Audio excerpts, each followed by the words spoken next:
Welcome to Sunday mornings at the Marxist Library. A quick note before we start, this session is being recorded and will be posted on YouTube with a link from our website at ICSSmarx.org within the next few days. Good morning, everybody. Welcome. My name is Alan Miller, and I will be hosting this meeting. I'm a member of the program committee that organizes Sunday mornings at the Marxist Library.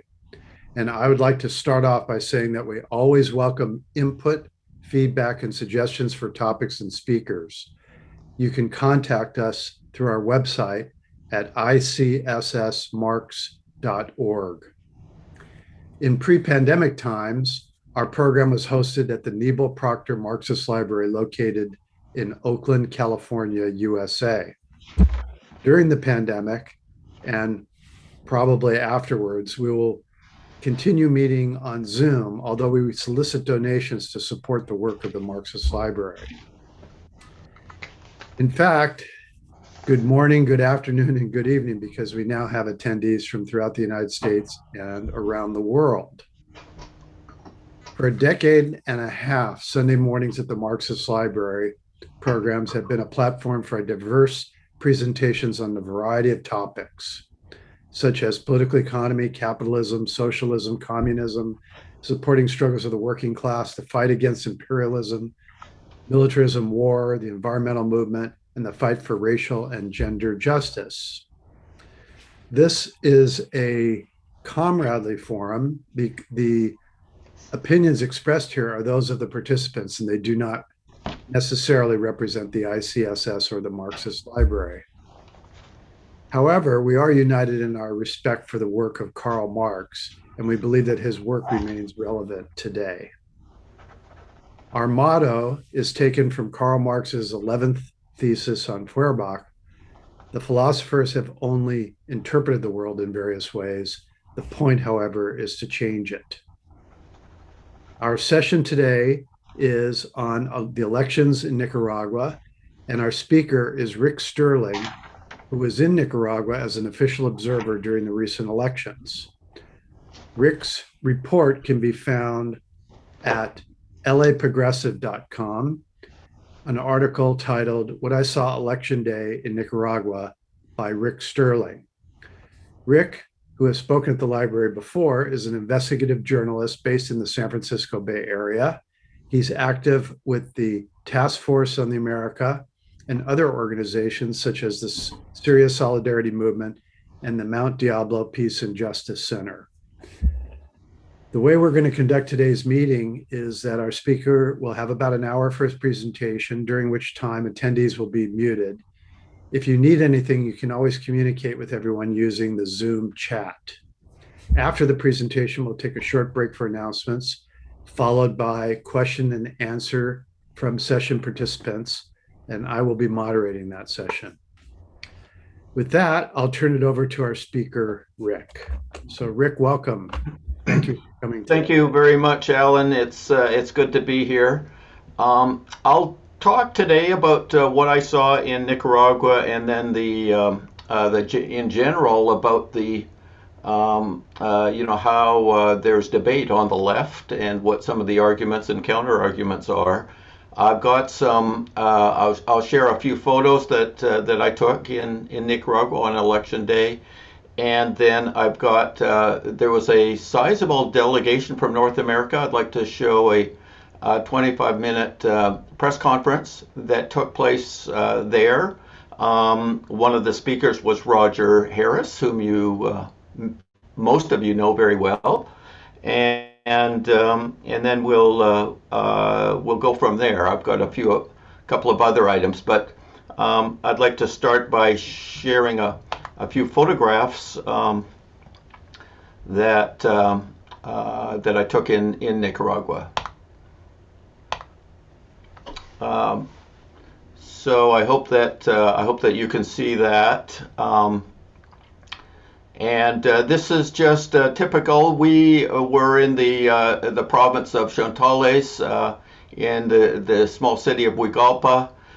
We visited 4 voting centers, and each center had between 10 and 20 voting stations.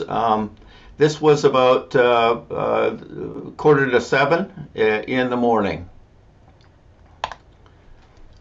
Here's another view of the lineup to get in and start voting. And here's our team. We had Terry Matson from Code Pink and TFA, Dr. Tim Bood from Halifax, Nova Scotia, Azza Rojbi, a Tunisian-Canadian activist from Vancouver, Elicha Gaste Lumendi from the Bay Area, myself, and Yasmin Zara, who's with U.S. Labor Against War based on the East Coast. There were, I think, 160 international observers overall. We were called accompaniers. We weren't. They didn't have official election observers because of some negative experience with the OAS in the past. We had complete access to all the polls, and people were very welcoming. One interesting incident that happened there just at the first station we were at, there, an elderly woman collapsed and had to be taken away. Very interestingly enough, she was quite adamant that she wanted to vote before being taken to the hospital. Amazingly enough, a ambulance arrived within about 5 minutes. Since we had a doctor on our team, he attended to her. In fact, Tim had previously been a doctor in Nicaragua a couple of times for a total of 3 years, but he consulted with her, and it was agreed that we should call an ambulance. She was saying, first, I need to vote. I need to vote. But they ignored her calls, and the ambulance was there very quickly, and she was taken away. And this is her just before she was being taken away. The system that they have is very transparent. They have all of the people who are registered at that voting center are listed, and where they're supposed to go is in black and white, printed and pasted on the walls. As well, they have computers which tell voters which voting station they need to go to. Most of the all of the election voting centers that we attended were in schools, either elementary schools, and predominantly elementary schools, but also a college. The election process, you can see it here. This young woman invited me to follow her along the process, and you can see she signs, and they've got a photo ID, so there's the possibility of fraud is very negligible. They have to show their Nicaraguan voter or their Nicaraguan identity card, and there's a if they're registered in this voting center, there's a photo and their name, and they have to sign in. From there, they're showing the poll, and they're showing the ballot, and any questions are answered by the poll workers. You can see the ballot there. That's what it looks like. There were 6 candidates. The second one was the FSLN, but it's a very clear ballot, and it's a paper ballot. So then the person goes behind this little cardboard barrier to mark their choices. And then they deposit their ballot in a ballot box, and then they have their thumb marked with dye, and then they sign out. Actually, many people were giving the thumbs up, very proud to have voted the thumbs up with the dye. At each voting station, there are what they're called fiscal. They are there to monitor and make sure that everything is on the up and up. All the parties are represented or are invited to be part of it. This young man was not a Sandinista, was not a FSLN supporter, and Ilicha talked with him and asked him if he had observed any problems, and the answer was no. The Many elderly were voting, people coming on crutches, people coming on wheelchairs. Their families were permitted to help them if they wanted to. Otherwise, the staff helped them.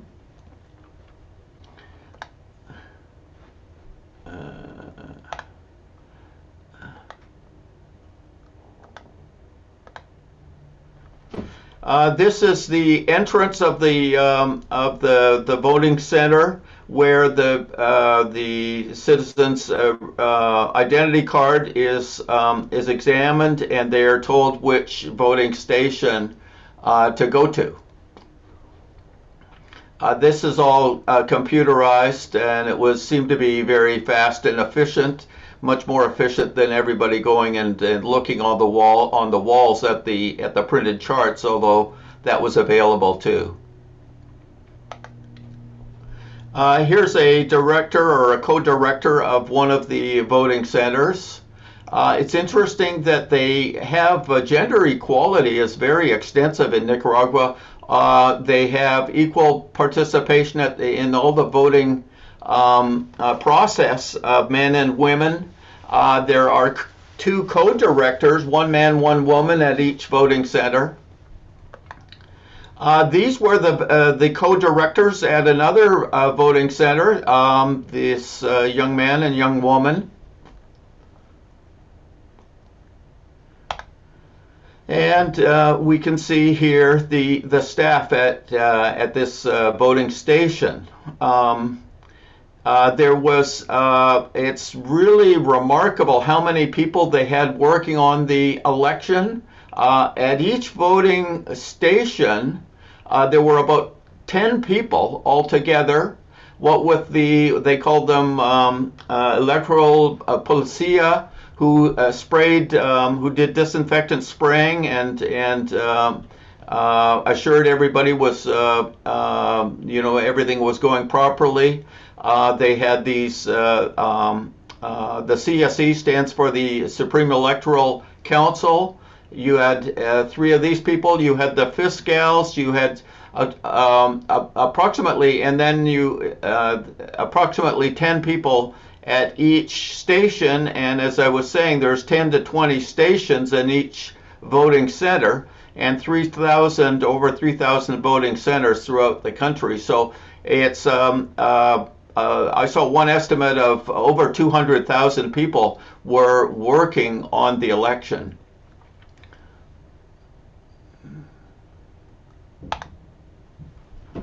This is the Policía Electoral. They do spraying. That you can see the woman there has a spray bottle in her hand, and I never saw them. I'm not sure why they're called Policía, but it's certainly not. It was the whole situation was remarkably calm, tranquil. Good spirits, and we observed no problems at all anywhere. And here we have a family. The man on the right with crutches it was pretty severely disabled. You can't really tell it from this photograph, but he was. He had a hard time, he was able to maneuver very well. You can see he's got a lot of shoulder strength, but the whole family here is very, very proud to have voted. And when I think of Joe Biden saying this was a pantomime election, and you can see the lineup of people behind them as well, this is what I think of. These are the Nicaraguans. who say this was a very legitimate election. The turnout was approximately 65%, and the FSLN won about 75% of the vote against the 5 other competing parties. Here's a sign where the announcing that the closure of YouTube channels had basically blamed they had asserted that there was a troll farm, and interestingly enough, we met people who were real people, and they had lost their Facebook accounts. They were falsely accused of being trolls or fake accounts when in fact they were real. Here's another fiscal, and we can zoom in. This one's interesting. I zoomed in and confirmed that she's not with the FSLN supporter. She's with the Constitutional Liberal Party. So this is just to underscore the fact that there was monitoring by the opposition parties right on the ground at every voting station.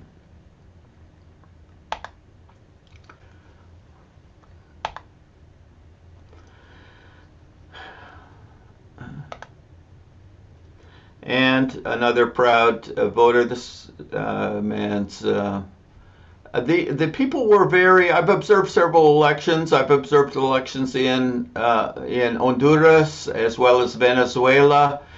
People in Nicaragua were really. They were reaching out. They were very glad we were there, witnessing what was happening, and they were very proud to show their support. The fact that they voted. This is Tim Bood. On his cell phone is the announcement from Facebook that he was losing his account. He was being shut down for 3 days because he had posted a Facebook post criticizing U.S. interference in the Nicaraguan election. So that's just an example of how social media is being manipulated by the empire.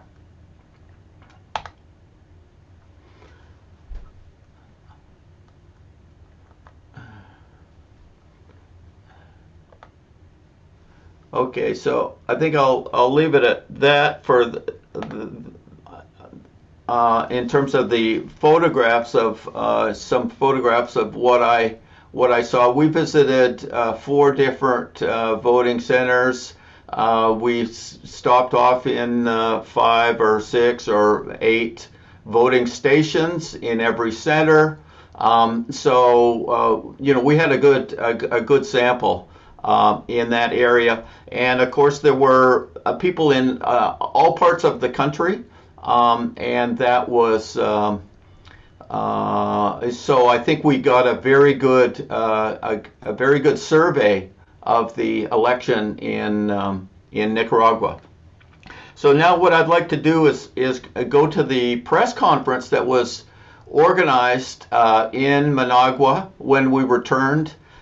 We did this the 2 days after the election, and I'll see if we can share that screen and video. Make sure to check off the sound. Yes. Yeah, thanks for the reminder on that, Ellen. And this is about approximately 25 minutes. It goes for about an hour, but I think we don't need to. The last half of it is, and the questions are less interesting than the presentation.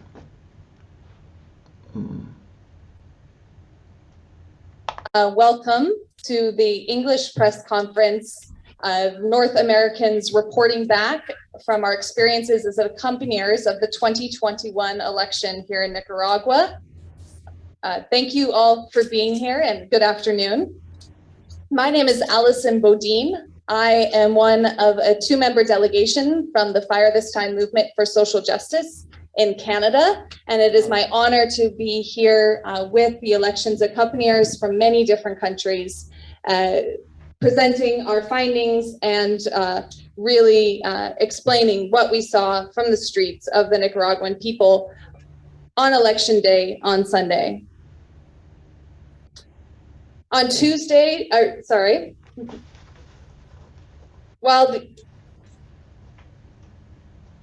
we are Canadian and US citizens who were firsthand witnesses of the Nicaragua election, and we are reporting on what we saw. We are a sample of representatives of over 165 international representatives from 27 countries. While the Biden administration has labeled the election a sham, the delegates' observations contradict these accusations. We observed an election that was efficient, transparent, with widespread turnout and participation of opposition parties. International delegates traveled to 5 departments and 2 autonomous regions, representing all corners of the country: León, Bluefields, Bilwi, Chantales, Chinandega, Granada, and here in Managua. We observed the voting process and visited over 25 different voting centers. We interviewed voters, poll workers, and poll watchers representing different political parties, and are here to report back on our experiences today. I have today a panel of speakers representing a broad selection of the different departments or states that were visited. We're going to begin the press conference today with short statements and then take questions from the audience. If you are participating on Zoom, please put your questions into the chat. It is my pleasure to introduce our first speaker today, Netfa Freeman from the Black Alliance for Peace. Before we continue, is the video coming through okay? Yes. Okay. Thank you. As I said, my name is Netfa Freeman. I'm with the Black Alliance for Peace. Our delegation went to the Caribbean coast and visited Bluefields and Pearl Lagoon and Cochrane Hill. Upon coming into the country, we were actually, before we even went to visit, before the election day actually happened, we were actually able to see the cynical, through the media, the cynical and obscene attempts of the US government to preempt the validity of our testimony of what we've seen here. The US silence about the violence and repression in places like Honduras and Haiti speaks louder than the lies they speak about Nicaragua. The Biden administration lies about Nicaragua elections have no basis in reality. Nicaragua policy, US policy toward Nicaragua is connected to their policy against Cuba and in Haiti and Venezuela and Colombia. US political prisoners, they talk about political prisoners or people being prevented from participating as candidates in the process, when this is completely untrue, and the US holds political prisoners, some of the longest held political prisoners on the planet, who are now dying in prison. We saw firsthand the vibrance, freedom, and fairness of the process on the Caribbean coast. Indigenous and Black people went to the polls in a humble and orderly fashion. Their gains, they spoke of their gains since 2007, when the Sandinistas came to power, and that what they are trying to ensure through their process of autonomy is the continuation of their projects of infrastructure for water, electricity, roads, education, healthcare. Nothing that is comparable to what their experience is, nothing comparable to what we have in the United States, where the US haggles over the price tag of providing these things for all of its citizens, human rights for its citizens. Most of all the people on the Caribbean coast and Bluefields and other places expressed their faith in their government because of the fact that it provides agency of them. Not things being given to them, but that they actually enjoy an autonomy that's statutory, that's enshrined in the law, and also is behind how they carry out the election process in those regions. The Black power that we fight for in the United States, they are realizing through autonomy. Autonomy is Black power, and they say is ensured through the Sandinista revolution. The U.S. policies are based on racism, the outrageous assumption that the U.S. has the right to determine the leadership of other nations when it can't even provide basic human rights to its own citizens and residents is obscene. We're here because we are anti-imperialist internationalists opposing the common global system of oppression. Thank you.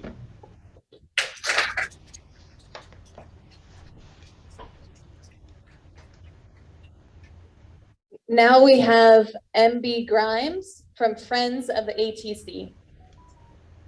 Good afternoon.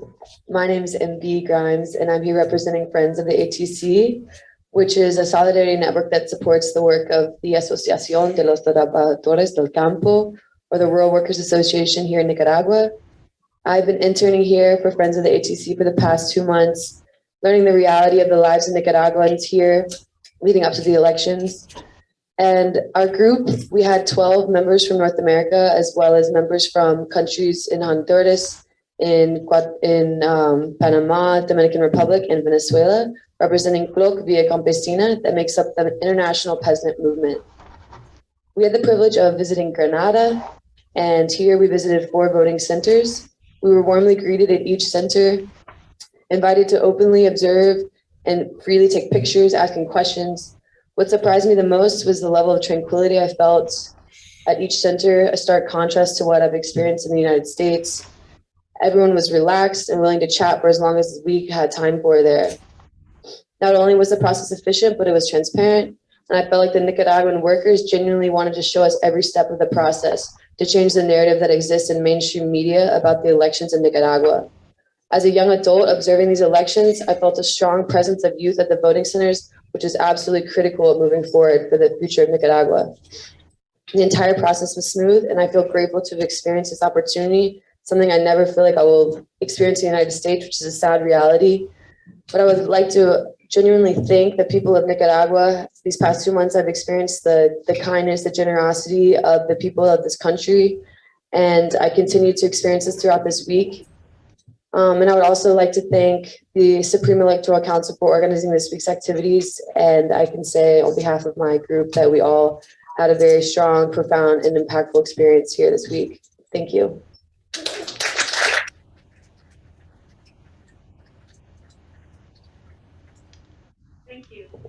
Thank you. Next, I present Paul Pumphrey from Friends of the Congo.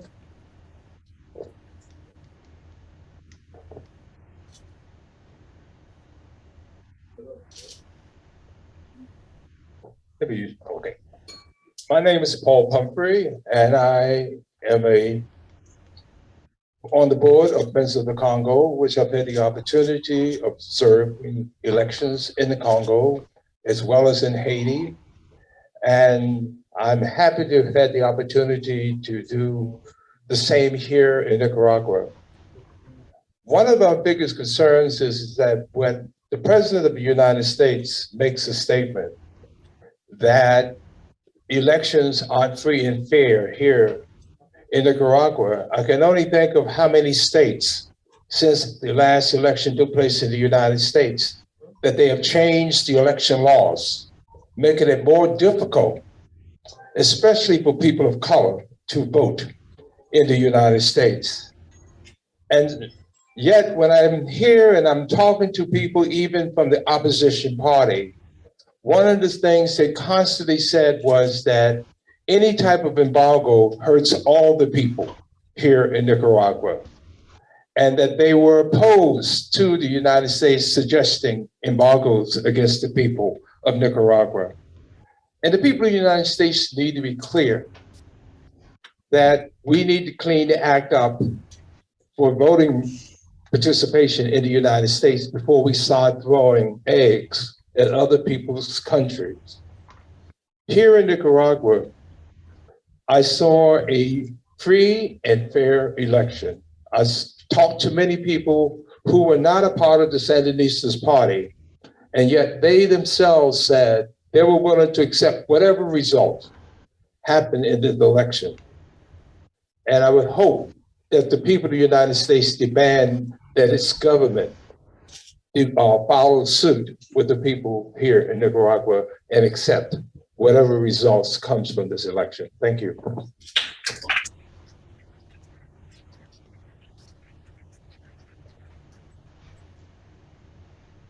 Now I have Dr. Timothy Bood from the delegation of the Anti-Imperialist Workers Platform.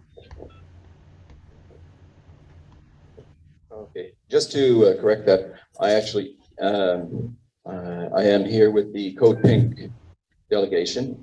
I'm a physician in Halifax, Nova Scotia, and I've worked as an election observer in 6 different countries, including El Salvador, Honduras, Haiti, and Colombia, and Venezuela. Our group traveled to the department of Chontales in the southeast of the country, and we witnessed a high level of participation in the voting. There were long lineups of people early in the morning waiting to vote, and it certainly was in keeping with the 65% voter turnout that has been reported here, which is, and the opposite figures that are in the mass media in the United States are completely false, and I think we need to make that completely clear. We spoke with opposition members as well in the voting centers. None of the opposition party members that we spoke to had any complaints to make about the process. And I think I should also address my own experience with having been banned from Facebook for 3 days. I was commenting on a website called Confidencial, in which they stated that the Sandinista party had troll farms and such to spread disinformation.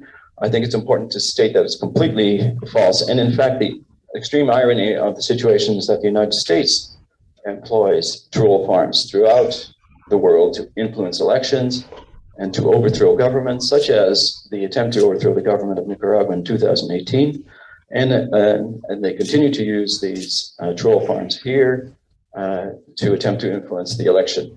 So as an election observer, I felt compelled to speak out and to denounce the American-US interference in the electoral process of Nicaragua, and for that, I was banned.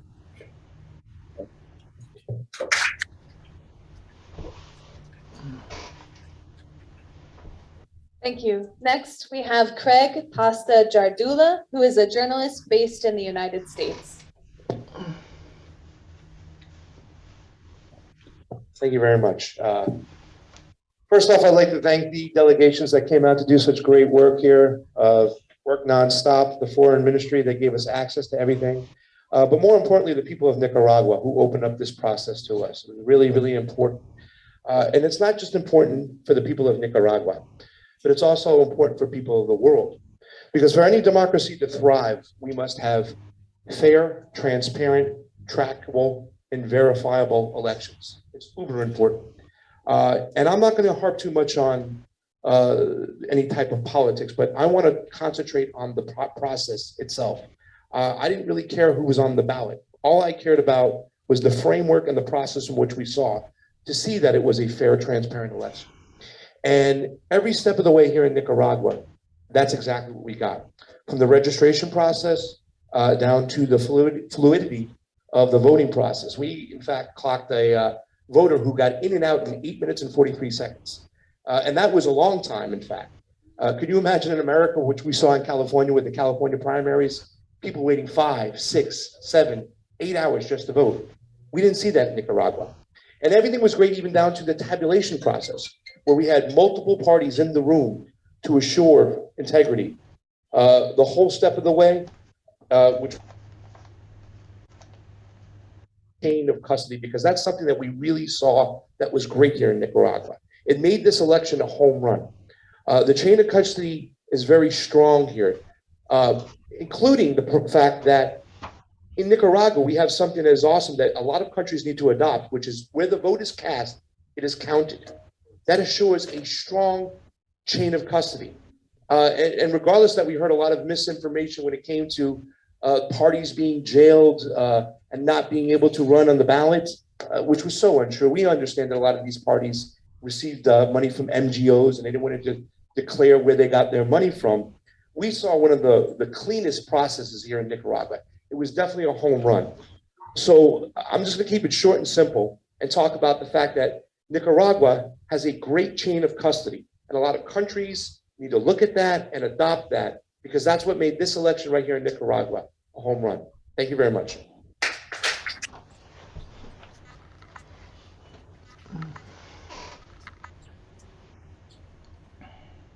Thank you. Next is Rick Cohn from Friends of Latin America.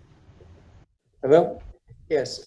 I just wanted to add that it is incredible to me. I've analyzed elections in the United States, nowhere else, but I always try to do some statistics, and I find that the number, because they count the ballots by optical scanner, it doesn't often give good results. And if you look at it by precinct, a lot of the times more people or fewer people actually sign up, come in to vote than they have votes.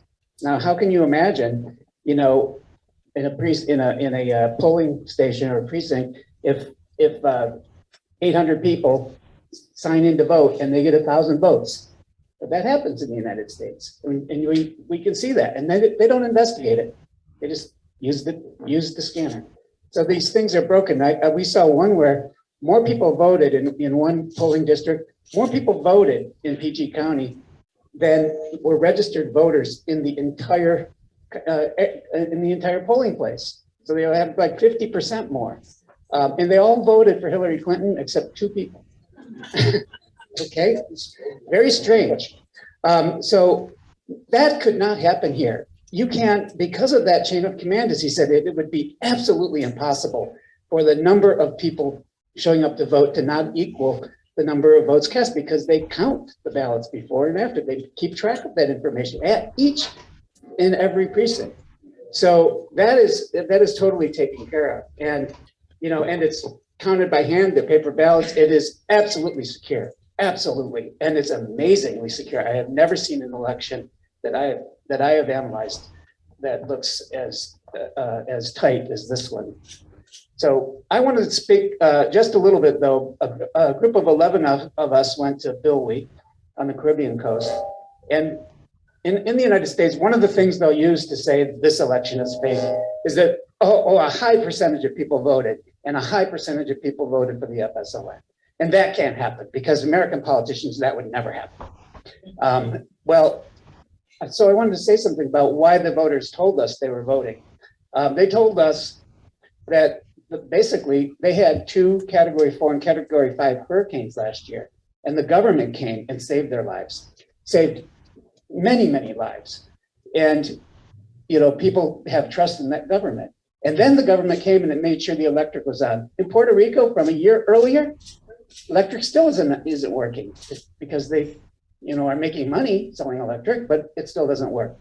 The voters, you know, they helped. They told us they had new roofs put on almost immediately where they were delivered. They told us that the schools were rebuilt. All of the schools were in good condition, all of the schools, and some of them had new buildings. So we had a situation where they were very happy with the performance of the government. And that is why, they also told us they had 1 kilometer of road before the FSLN came into power from the neoliberal period. Now they have 500 kilometers, and with 70 more kilometers, they'll be able to drive from all the way to Managua, which they have never been able to do in history. So they told us these things, and the FSLN party received the highest percentage of votes. But that's not strange, because they really support the government, but they received 86.7% of the vote. But it's, you know, there's no way that's made up. That's not fake. It's where they're at. Thank you.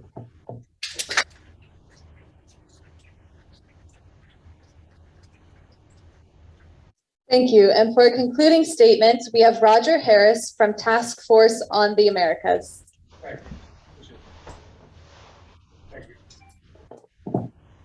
Thank you, Allison. And thank you for everybody for coming out and listening to this important program. But thank you most importantly to our Nicaraguan hosts and to the Nicaraguan people for making this a profound experience. Cumulatively, we were 232 internationals here, including international press and journalists. We came as accompanies to this election. We represented 27 countries and we visited over 25 voting centers. And we listened to the Nicaraguan people. And what we heard was that this election was a celebration of democracy. We heard that everywhere. We heard them in every one of those 25 voting centers, that this was a celebration of democracy, contrary to what our president, that is my president, Joseph Biden has said, what the sycophantic allies of the United States say, and what the sycophantic press has to say. This is not only a celebration of democracy, but we were told time and again that it was a celebration of peace and national unity. And this has to be understood in the context of the events of 2018, when this country experienced a US instigated coup attempt to overthrow the democratically elected government. And the people constantly came up to us and they said, we are so proud that this election is peaceful, tranquil, and calm. And we appreciate that you have come to see this and to tell the world that that is what the true Nicaragua is. And this was a celebration above all of sovereignty. This was called Elections 2021 Sovereign Elections. And when they say sovereignty, that means sovereignty from the imperial power to the north. On the same day that the Nicaraguan people made their celebration of democracy, US President Joseph Biden called this a sham election. 3 days before, the United States lavished Saudi Arabia with a $650 arms gift, a sale. Saudi Arabia doesn't even bother having elections. That's how hypocritical the United States is. The United States talked about these so-called pre-candidates, the 7 so-called pre-candidates. I can assure you from what we've heard on the ground here that these so-called 7 pre-candidates had more support inside the Washington Beltway than they had here in Nicaragua.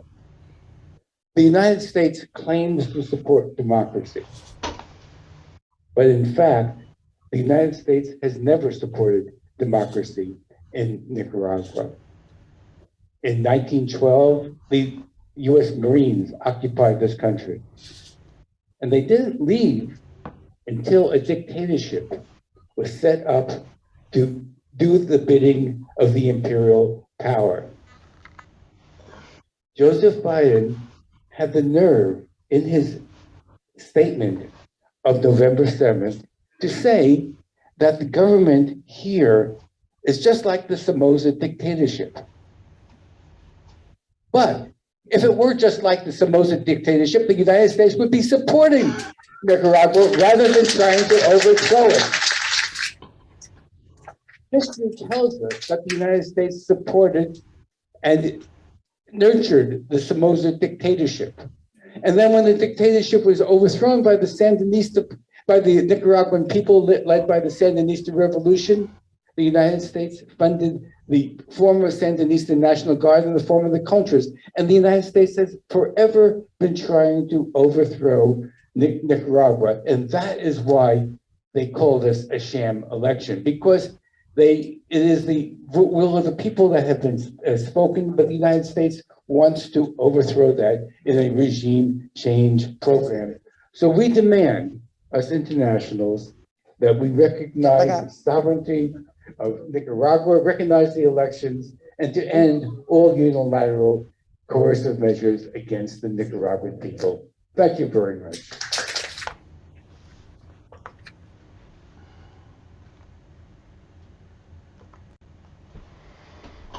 Okay. So that was the press conference. Roger did a very good wrap up at the end of it. And I'll just say, are we okay, Ellen? Yeah, we're fine. Okay, very good. I just want to add a little bit more about why did the Sandinistas get 75% of the vote? And that it was very interesting talking to people there on the ground. Why are the Sandinistas so popular? And there are very pragmatic reasons. They've cut poverty in half. Nicaragua is a poor country, but they've managed to reduce poverty to that extent. They've implemented health care for all. Now, after the Contra Wars of the Contra War of the 1980s and the sanctions that the U.S. imposed on Nicaragua and interference, the Sandinistas lost the election in 1990. And Violeta Chamorro came into government, and then she was followed by other neoliberal leaders for the next 16 years. So Nicaragua had a full taste of neoliberalism, under which the infrastructure of the state did not make any progress at all. Education was privatized, healthcare was privatized, and the general policies of neoliberalism were under sway. So when the Sandinistas came back into power, they won the election in 2006 after having been out of power for 16 years, and they were inaugurated in 2007. So the Nicaraguan people have had 13 or 14 years of Sandinista government, during which poverty was cut in half, education was made free for all people, healthcare was made free for all people. They developed the infrastructure to an incredible extent. I think electricity is around 95% of the country. Nicaragua is 90% food sovereign. They supply 90% of their own food needs. Roads, transportation, these other aspects of infrastructure were greatly developed under the Sandinistas. So there are very pragmatic reasons why they are immensely popular amongst working class Nicaraguans. In addition to that, there are very effective and very impressive young Nicaraguan leaders rising up through the ranks. I've had occasion to witness the work of Wendy Morales, who's the Attorney General. She was very, very effective in one situation where a committee of the OAS was trying to impose enact some legislation against Nicaragua, and she corrected them very, very effectively. The Minister of the Economy, Ivan Acosta, is very impressive. He's an Afro-Caribbean man.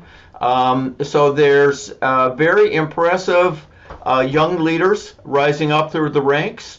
And for all of these reasons, Nicaragua is, the Sandinistas have real command within the country. They command a lot of respect and admiration. And in addition to that, there's the fact of sovereignty. I don't think there's any other country in the world that has been interfered with by the U.S. as much as Nicaragua.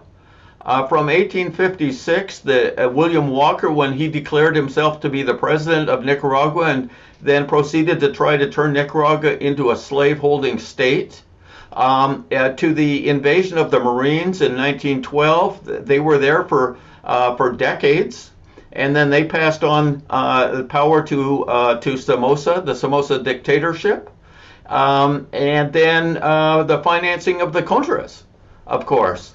And it was the International Court of Justice that ruled that what the U.S. was doing in Nicaragua was illegal under international law, and they imposed a fine on the United States. They imposed they said United States should compensate Nicaragua for all the damage they've done. Of course, the U.S. just thumbed its nose at the International Court of Justice. So these are all examples of the extent of U.S. interference in Nicaragua, and the interference continues to today, really. And now we have, with the Sandinistas having decisively won the election, the U.S. is escalating sanctions. Actually, the day before the election, the Senate passed the Renacer Act, which escalates the NICA Act sanctions and opens the door for much more crushing measures by the United States. So the interference really continues today. So there's, I think, right now I'd like to try to show. I'm going to try to show a very short 2-minute video because it encapsulates what allegations and accusations are being made very well. So I'm going to try to share this right now. It's a 2-minute video from Stephen Kinzer. Let's see.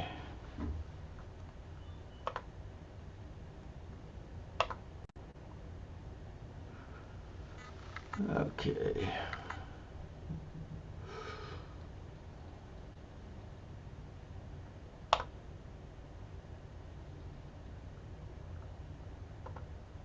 There were protests in Nicaragua in 2018.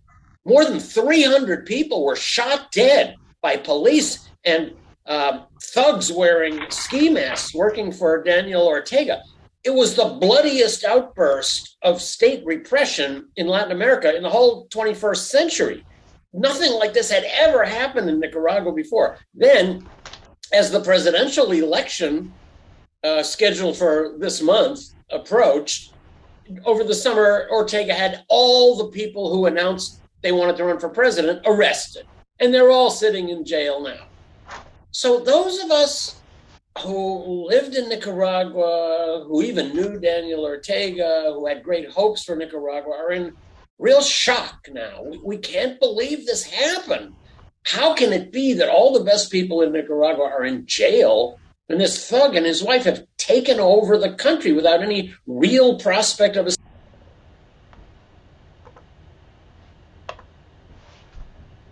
escape? So we sit in this very sobering situation where a country that we love has fallen under a horribly repressive regime that is certainly the most brutal now ruling anywhere in Latin America. How did this happen? We're still trying to process this.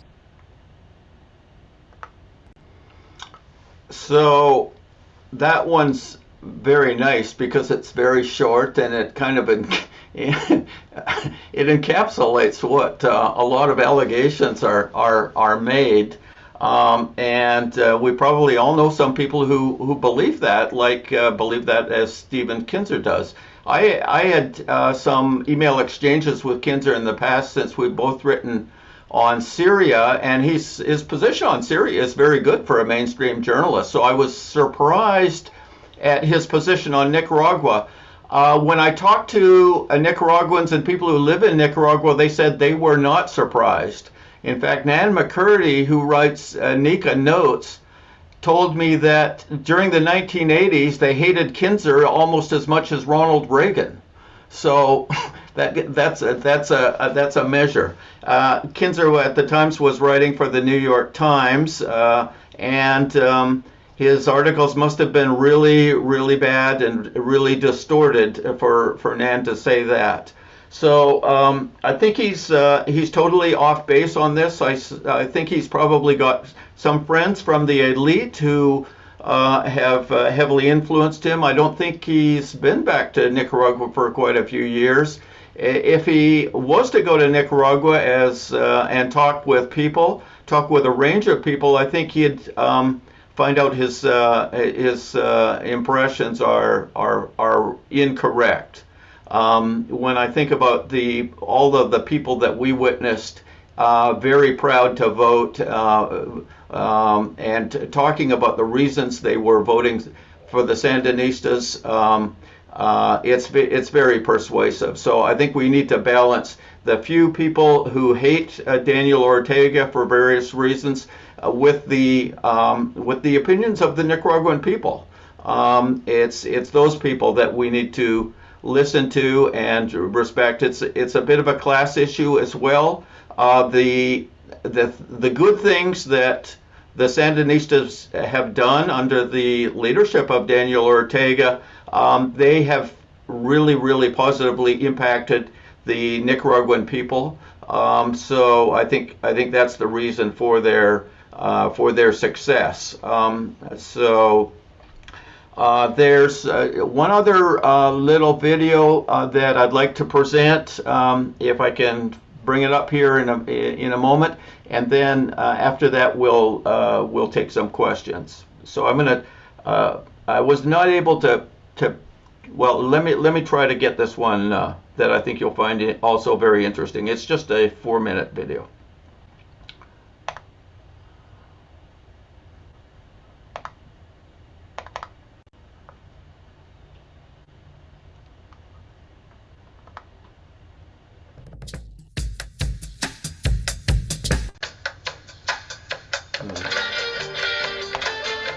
There were protests in Nicaragua in 2018. More than 300 people. The video's not showing, Rick. Oh, sorry about that. Here, let's try this.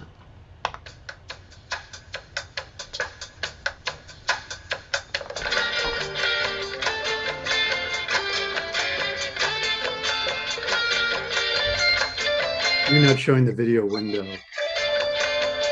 What's that, Alan? The video window isn't displaying, your file navigator is displaying. So change to the video window. Bring that up first. Bring it up after you click. Share your desktop and then let's see. Unshare, share your desktop. Start the video and then change to the video window.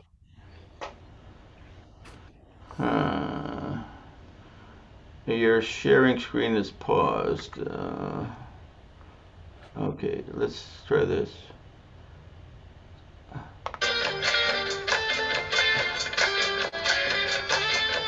No, you have to unshare.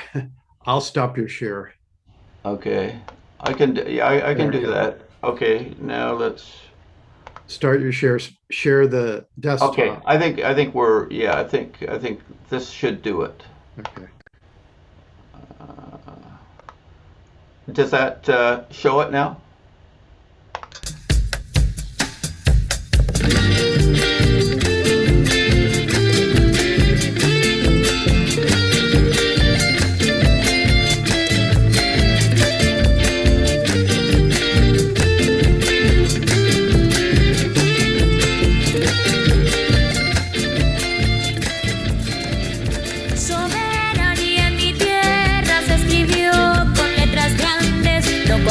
Sino con sangre a lo largo de la historia. Y ahora viene a mi memoria lo que les dijo el más grande héroe de la Segovia. So I'm here outside of a polling station in Chinandega, Nicaragua, and I must say it just makes me downright angry to see how our leaders have lied to us.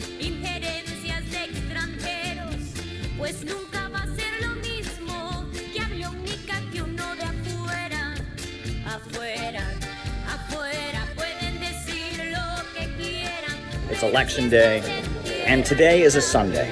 It's a national holiday, and it's a weekend. They're doing everything they can to make sure that their people vote.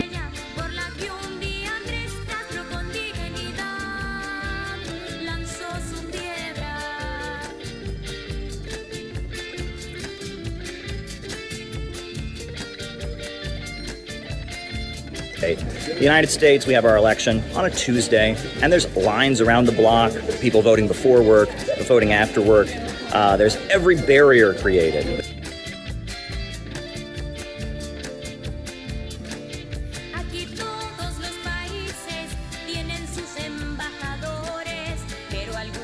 But here they have a very transparent electoral process. They are trying to get people involved in voting. They are trying to encourage participation. The voting age is 16, so people as young as 16 are able to participate in choosing the leaders of the country.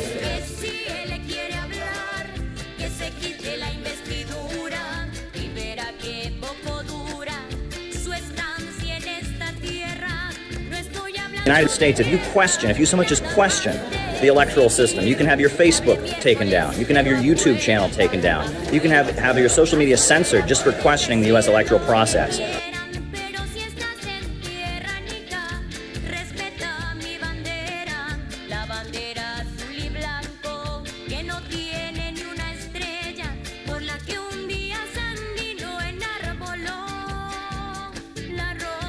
Hypocrisy from U.S. leaders here. This is a clear and transparent election. People are participating in the voting process. They have all kinds of mechanisms to make sure people aren't voting twice, to make sure that people are able to participate and exercise their right to vote. I mean, this is what we're being told in the United States just isn't true.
It's important.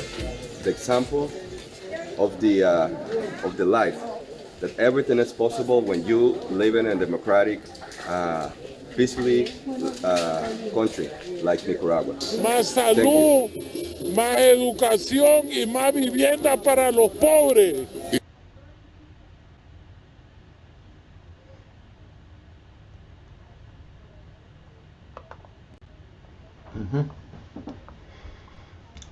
So that video was just produced in the last couple of days, and there's photos from all over Nicaragua showing the exact same thing. But why don't we open it up for questions? I've got some other commitments today, so I need to leave about 12 noon. But I think we've got 25 minutes or so for questions and comments. Okay, so before we move into that, what we're going to do is we'll have question and answers. Those of you who have questions or comments, please go look to the bottom of your screen and raise your hand in the reactions button to ask your question. Before we do, though, I'd like to ask Jean to quickly give us some announcements. We have some interesting programs coming up in the next few weeks. So Jean, let me give you the floor to. Okay, am I on? Yeah. Yeah, okay, great. Well, thank you, Rick. This was really excellent. And, I feel really good about our library here, that we've had so much good coverage. A couple of years ago, we had 100 people inside and 100 people outside protesting what was going on in Nicaragua. So this talk joins that, is keeping us well informed, and we really appreciate that. And we're going to keep on going. On next week, the 28th, we will not have a program due to the seasonal holiday. But on December 5th, we're going to come back with an update on the recent events in the Russian Federation. And our speaker will be Don Courtier, a Moscow-based RT correspondent and host of the Revolution Report. And following that, December 12th, we have our very own Roger Harris speaking. He's in Venezuela now, I think, monitoring another election, which is also very controversial. And he'll be talking on Venezuela's mega elections. And then we'll continue on. So we have some good events coming up. Stick with us. And is Richard here for the fund appeal? Go ahead, Richard, if you would just make a quick fund appeal. I can unmute you if I could find you.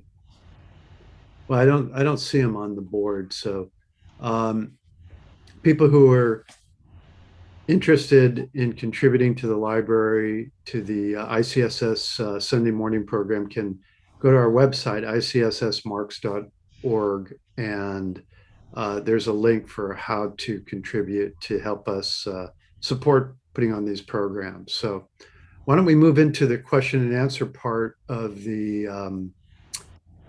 session. I'd ask people those who have questions, to raise your hand. I'll start off with Youssef, if you would unmute yourself and ask your question, please. Okay, well, it's sort of a comment, and I'd like to get feedback. First of all, thank you very much for an excellent report, and thank you for the organizers as well. I'd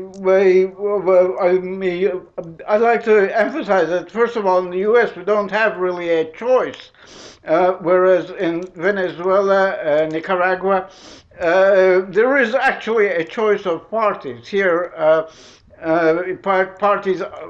two parties that are basically the same party, and the other parties are just relegated to handing out leaflets at street corners, basically. Well, I mean, there's some quibbles in that, but and also I'd like to draw attention to elections and referenda that the U.S. has not remained silent about, like in addition to the absolute monarchies like Saudi Arabia that was mentioned. Like I was in the 2017 referendum in Turkey, which granted the right-wing president extraordinary powers, and in spite of the repression and maneuvering, the result was close, and it turned out that many invalid or the unapproved ballots were counted, and the margin was comparable to these, and nothing is said, mentioned in this referendum in Turkey, this ballot in Turkey. The European Union roundly criticized the constitutional changes that were approved, but basically, so it's good to remind that these elections in Nicaragua or in Venezuela, first of all, they offer a true choice of truly alternative parties. It just happens that the U.S. doesn't like the result, and I really take no stock when the U.S. criticized elections, when it remained silent about, first of all, the lack of choice in the U.S., and also we remained silent about truly undemocratic practices elsewhere, which I've witnessed one at least. Thank you. Next up is Gene, followed by Richard W. And those of you who have questions, please go to the reactions window, press on the reactions button, and raise your hand. We only have a few minutes left for questions, so now's your chance. Jump in and ask your questions. So Gene, if you would please go ahead. Okay. Thank you again, Rick, for this very good talk. And I just want to make a couple comments because I live in Oakland, California, which is a very fortunate there. We have a distinctive electoral system here. And partly I've run for Congress 5 times since 1982. And we have a distinctive thing there. And these are not free and fair elections, as we know. Also, would like to mention that I live very close to the Marxist Library, and one of the polling places in my neighborhood, or the polling place for my precinct, is the Marxist Library. They don't call it the Marxist Library; they just call it the Nepal Proctor. But we do think elections are important, and as we say in the Peace and Freedom Party, you know. Our political struggle is not with elections alone. We have to struggle in other areas, and that's also very important. And so, but again, I really respect the people that spend so much time standing in line to vote. I have to tell you the truth that I usually vote by mail, but if I had to stand in line and my choices were, on the one hand, Hillary Clinton and Trump, or Biden and Trump, I'm not sure whether I would actually take the time to vote. Fortunately, I do vote by mail, and I voted for an independent candidate, Gloria La Riva, with the Peace and Freedom Party. But again, we have a very distinctive electoral system here in the United States, and particularly in California. And I really respect those people who are willing to stand in line, particularly in Nicaragua and elsewhere around the world. So again, thank you for this, Rick. Next up is Richard W. Those of you who have questions, please raise your hand. Rick only has a few more minutes here, so take the opportunity. But Richard, if you would unmute and ask your question. Yeah, I wanted to thank Rick for his presentation. It brought back a fair amount of nostalgia to me. I was I went down to Nicaragua with Technica about 2 months. About 2 weeks after Ronald Reagan got reelected, I was down there in part to do I was one of the computer experts down there. And so as you were showing me, people with their laptops down there, I was like, blown away, because back then, the ability to do basic computer stuff was extraordinarily limited. I won't get into that. I had a couple of questions. One was, how do you address the issue of Daniel Ortega's wife as a vice president, as I understand it? That's one question. The second question is, in the past, the Carter Center was down there observing elections, and they consistently, if I recall, gave the elections Democratic thumbs up, if you will. And then the third question is, how do we address the power that the Facebook has to censor discussion like that? Thank you very much. Bye-bye.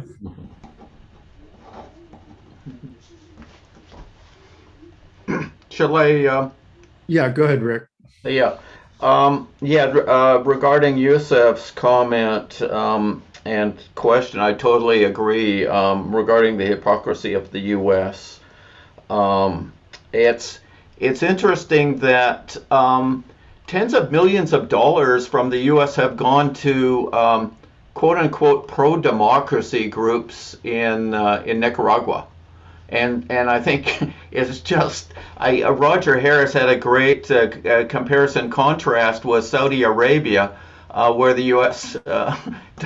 Doesn't bother funding quote unquote pro-democracy groups in Saudi Arabia or anywhere else in the world. It targets what it considers to be adversaries, and by the pro-democracy groups are pretty clearly groups that are anti-government groups. That's who they really are, and that's why the U.S. is giving them money.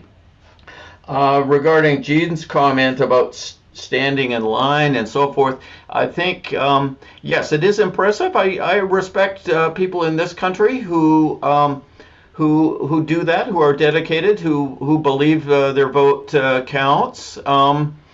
I vote myself, but I think I share the opinion that it's really, we don't have much choice here. For as long as the elections are, which they're more or less marathon operations that take 2 years and billions of dollars, they're pretty clearly restrictive.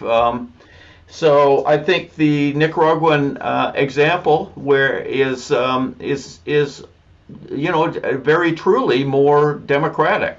The people who the media and who Kinzer said these people were the opposition,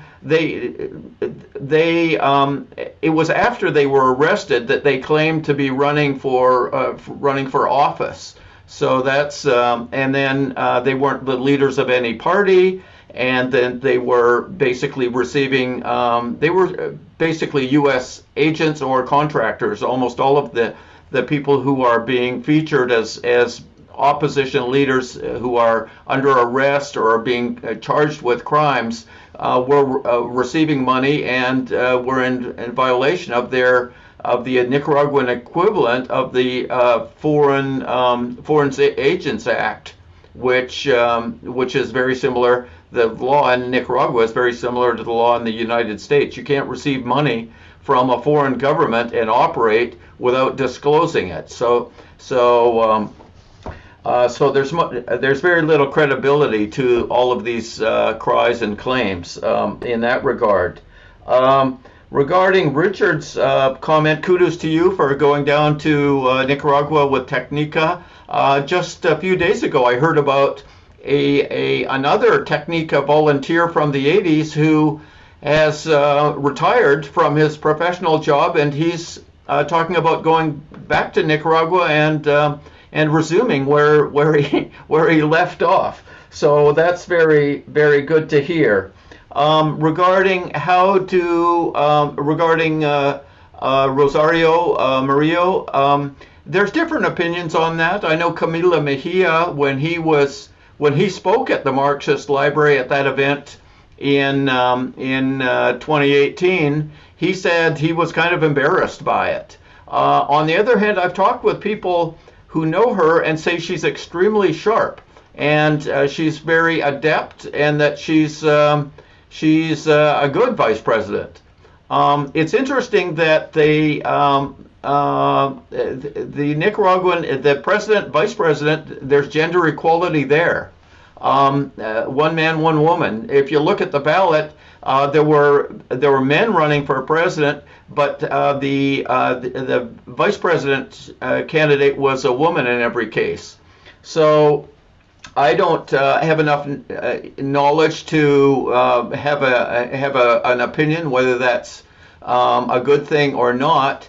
I do think it's very important that the Sandinistas have young people in the government, and I mentioned in my talk that I've seen two very impressive people. Wendy Morales just blew the socks off about 15 NGOs that were making all sorts of claims about Nicaragua, and she single-handedly demolished them with very calmly, very coolly, very factually about the situation in Nicaragua. So Wendy Morales, a very young woman leader, Ivan Acosta, who I've seen interviewed by Terry Matson, very impressive, very factual. So that's important. But, you know, as to the question of whether it's appropriate or not, I think it's, you know, I don't have a strong opinion on it. I think it's definitely got some disadvantages. But I think the key thing is that they are preparing a new leadership, and it seems that they are. Regarding the Carter Center, I think it's possible that you're referring to Venezuela, where the Carter Center went and said that the election process in Venezuela was the best of any election system they had ever reviewed. They said that about 10 years ago now, or maybe it's 8 years ago. But since then, the Carter Center has not been as objective, and they actually have not been invited back to Venezuela. I'm not sure if they're there for this election or not, but when I was an election observer there some years ago, I was curious about that myself. And well, actually, I'm not sure if they weren't invited or they decided that they wouldn't go, but I don't know. What their experience with Nicaragua is. What I observed was that they've got a lot of transparency in the process that's built into their system. There's something very positive about having identity, having vote in person, and proving you are who you say you are. It cuts down a lot of opportunities for fraud. There's a lot of pluses to having small voting stations with only 400 registered voters, and counting the votes there, having monitors and inspectors, and having the different parties agree and the different parties engaged in the count. 400 votes is very manageable. You can do that in an hour and a half, and then they transmit the results, and they verify that the results that are being counted at the voting center, at the national center, that they match up. Of course, every voting station is identified, and every voting center is identified. So there's a lot of pluses in the system that they have. And then regarding Facebook, how to address it, it's an ongoing channel, a challenge. And I think ultimately it's, I hope that there's some real competitors to Facebook which aren't under the control of Silicon Valley can emerge, because this has been going on for many years now. The bias within Google, the bias within Twitter and Facebook. It's really, given the importance of these platforms, the bias has potential to do tremendous harm. And I've known that all of the claims of innocence from Hillary Clinton were lies, because she had admitted in her own book that that they were intervening through Twitter in the uprising in Iran that took place in 2009. So for more than a decade, they've been very influential within the big social media giants. So what to do about that remains to be seen. But in the case of Tim Bood, he kicked up a fuss, and we publicized his banning, and we actually shamed them into restoring his account. He was supposed to be shut down for 3 days, and his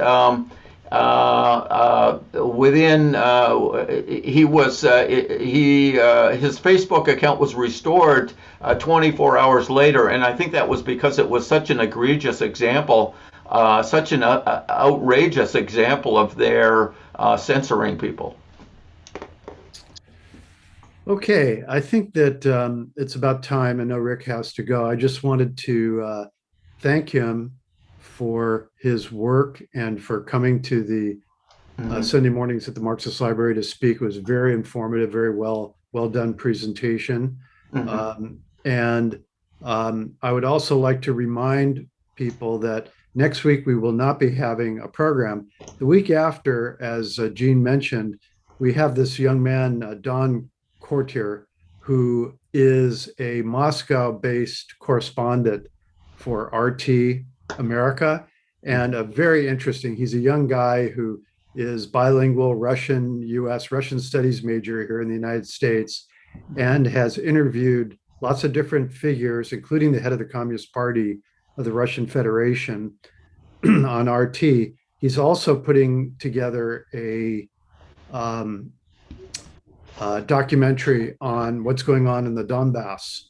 And I think we're going to really get some great firsthand information that we normally just are not getting through the mainstream media. So in about 2 weeks on December 5th, we're going to welcome everybody back. I want to thank Richard also for minding the board today and helping us out.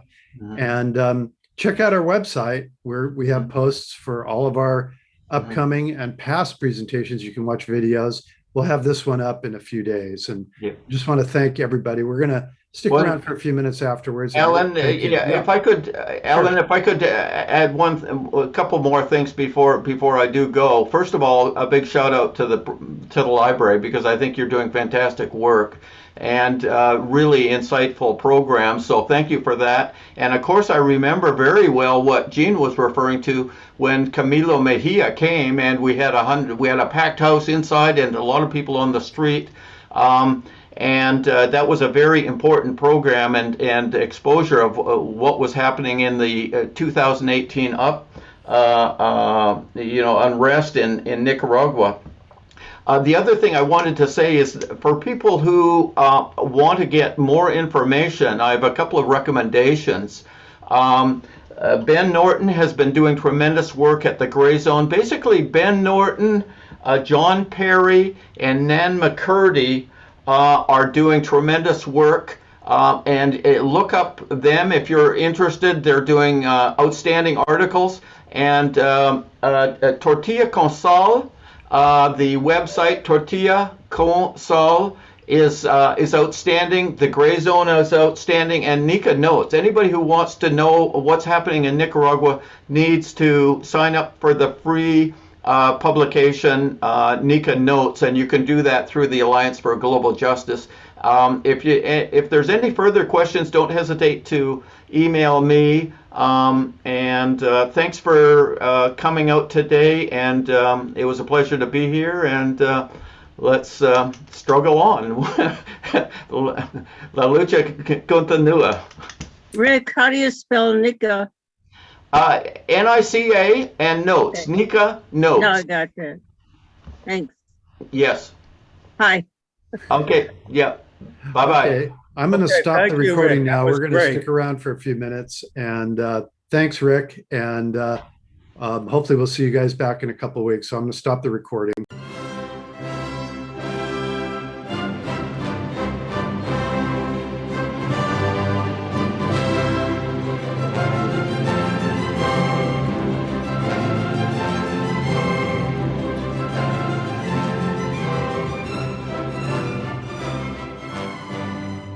Institute for the Critical Study of Society at the Nebo Proctor Marxist Library receives no corporate funding, nor do we have any paid staff. We rely on the support of working class folks that share our commitment to the socialist legacy of Karl Marx. We continue to need funds to meet necessary expenses. Since we can no longer pass the hat at our in-person forums, please send contributions to our treasurer, either online via PayPal or by check. The PayPal ID is ICSS Sunday, SUNDAY, @yahoo.com, and the name is Richard Fallenbaum. And checks may be made out to Richard Fallenbaum and sent to him at 1225 Nielsen Street, Berkeley, California, 94706. Fallenbaum is spelled Fallenbaum. To donate directly to the Marxist Library, send a check to the Nebel Proctor Marxist Library at 6501 Telegraph Avenue, Oakland, California, 94609, or directly or donate online at www.paypal.me/npml. For information, write to npml at marxistlibr.org, and the website is marxistlibr.org.